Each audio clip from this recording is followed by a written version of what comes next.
Hi friends, happy Hanuman Jayanti. మీ అందరికీ హనుమాన్ విగ్రహం orange కలర్లో ఎందుకుంటారో తెలుసా? తెలియకపోతే ఆ కలర్ నేను మీకు చెప్తాను. ఒకరోజు సీతామాత నురితి మీద కుంకుమ పెట్టుకుంటుంటే హనుమంతుడు వచ్చి సీతామాత నువ్వు రోజు నురితి మీద కుంకుమ నిండు పెట్టుకుంటావు అని అడిగారు. అప్పుడు రాముడు ఆరోగ్యంగా క్షేమంగా ఉండాలని నురితి మీద కుంకుమ పెట్టుకుంటానని సీతామాత చెప్పారు.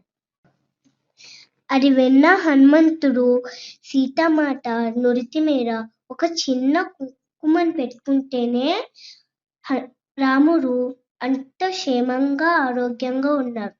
ఒకవేళ నేను నా ఒళ్ళంతా పెట్టుకుంటే రాముడు ఇంకా ఎక్కువ క్షేమంగా ఉంటారని హనుమంతుడు తన ఒళ్ళంతా కుంకుమని రాసుకున్నాడు.